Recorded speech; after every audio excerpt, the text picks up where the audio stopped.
Hey guys, Scott here, as always, going over the patch notes for the next PTB. This is going to be the one for the whole Castlevania update, but these changes are also going to hit at the same time. This is sort of a tomfoolery update because a lot of the changes they made are to perks that are used to deceive people. So I just thought that was funny. That was sort of the theme that they picked here. But first, let's start off with the Dredge.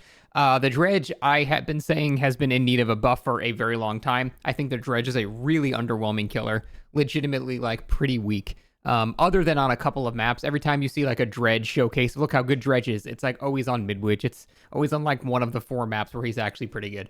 But for the most part, I think Dredge is pretty weak and needed a couple of changes. The main change I wanted was ignoring locks in Nightfall. That was always the worst feeling playing Dredge. You finally get Nightfall.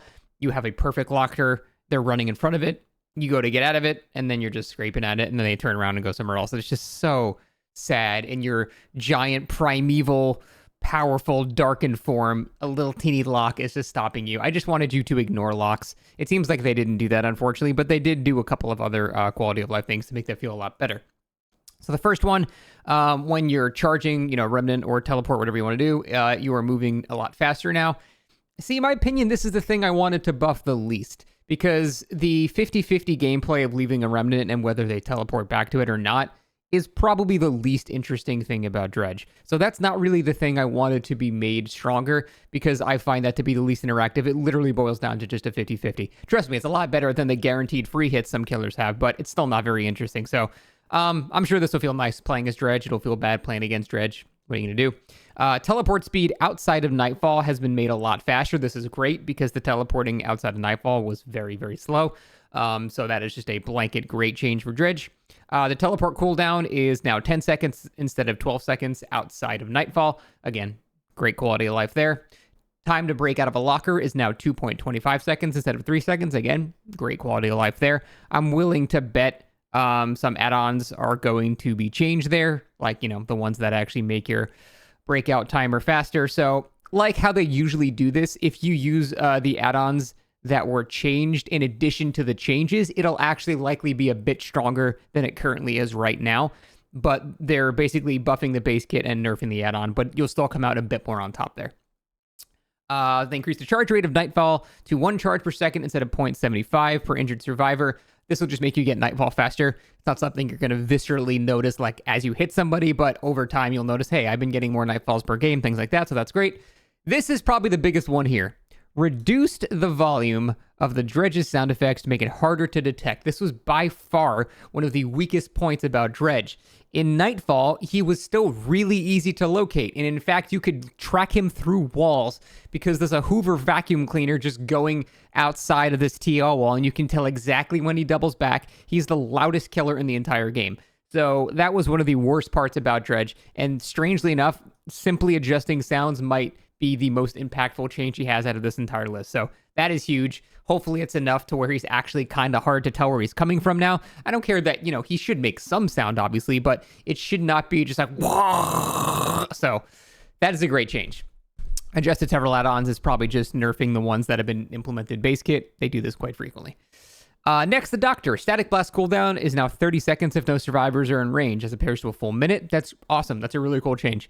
Doctor was sort of meant to be the original I have information killer. I know everybody is, but over time, perks and other killers and things like that have sort of just like left him in the dust. So this is good. He should really be the one killer in the game that basically always knows where at least somebody is. And now it's a lot less punishing if you Static Blast and find nobody. Now you'll be able to do it much faster, literally double the speed. So that's excellent. And now even if someone is in range, it's still 45 instead of 60 seconds.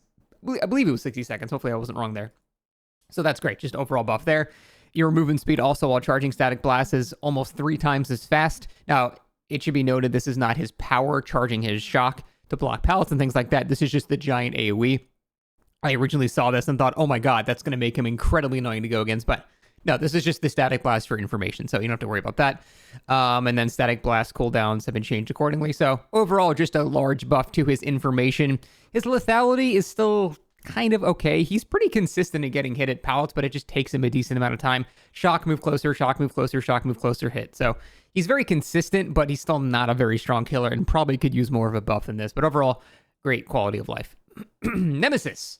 So basically, you get to your second stage quicker now. These numbers don't really mean anything. Just know that if you chase the first survivor, you can get tier 2 off of them by just themselves. Normally, you need another survivor to get to tier 2 there, but now you can do the first one for the infection hit, and then the second one for the injure, and then the third one that downs them will get you into tier 2 now, which is great. So I think that's what they were trying to go for here. Nemesis can reach mutation rate 2 in his first 3 tentacle strikes on a single survivor. So that's exactly the change that they should have done. That means if you commit to your first chase, it's not a big deal anymore. You'll actually get rewarded for it, so that's great. Another pretty huge thing they did, they increased the hindered penalty when you infect a survivor for the first time. This is not when they're already infected, it's when you put the infection on them.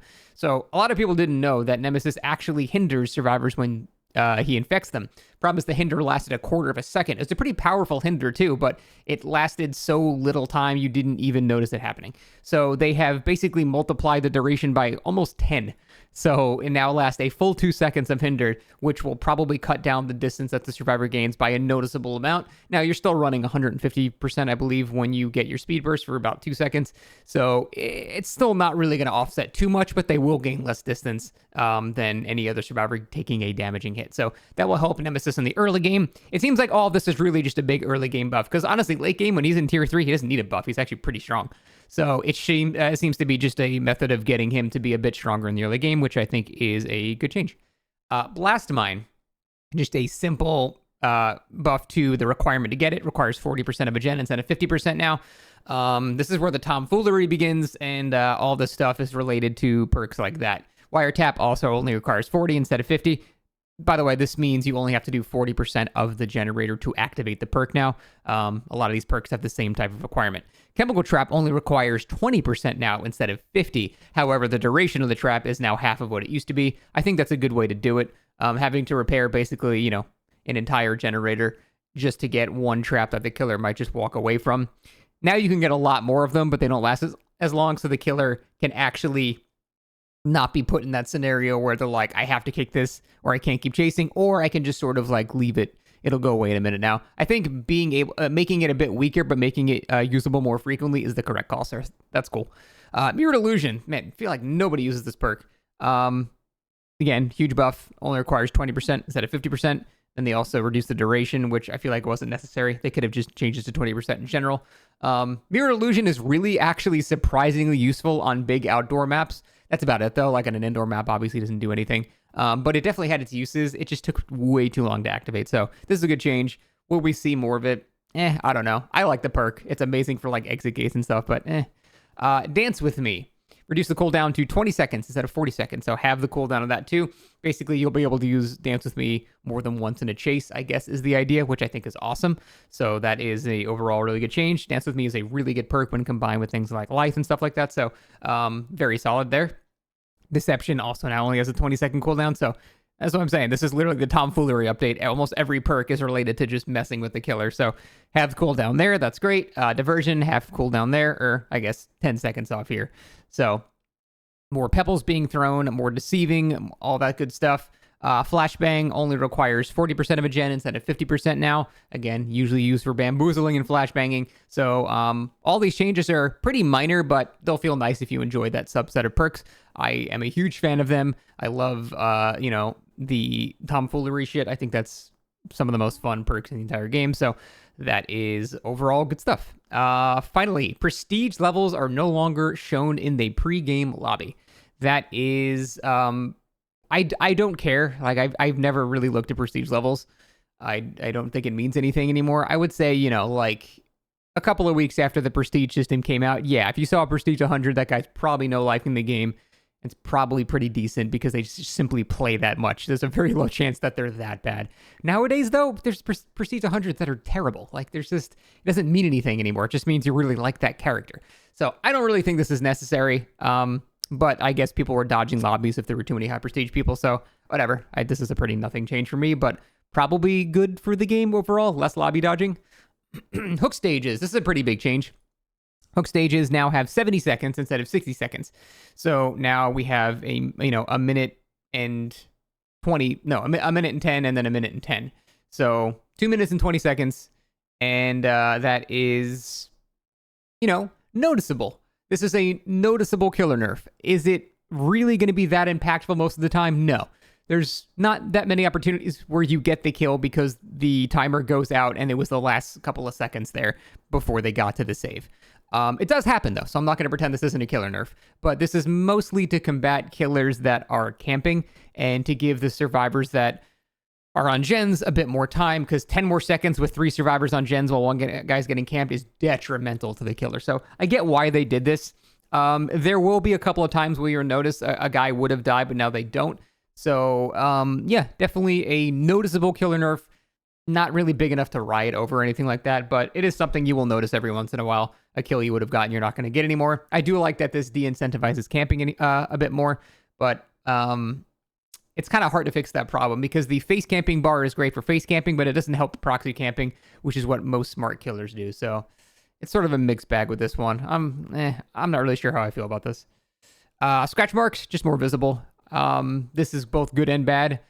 Good because sometimes you just simply can't see them. Bad because, Jesus, that's bright.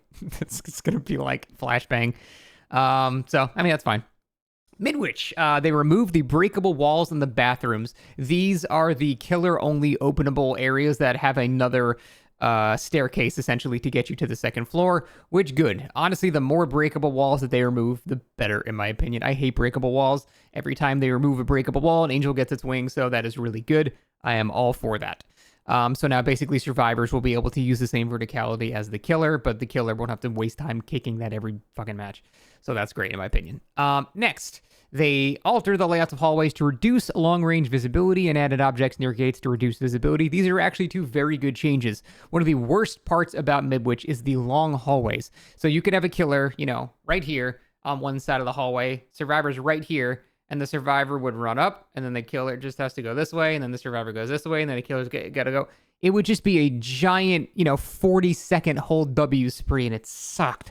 So now it seems like they're going to put some like boxes or lockers or shit in the way, so you don't actually have direct line of sight of the other side of the hallway, which is a great change. That is going to help a lot of M1 killers that just have to simply walk there. Now the survivor is not necessarily going to know if they're above or below. They might waste time doing nothing because they're not sure now, so that's overall great. Additionally, the gates on Midwich were basically impossible for a survivor to open if they were the only one left and like the hatch was closed, so adding some objects there, while still heavily killer-sided, will make it maybe possible for a survivor to actually escape in that certain area now. So that's really good. And that is apparently it. That is all we got. So overall, pretty safe update. Nothing too crazy, but overall, mostly good stuff. I'm happy with, I'd say, almost all of it. This will hit with the Castlevania drop on August 6th, I believe. So look forward to all that. Thanks for watching. See you next time.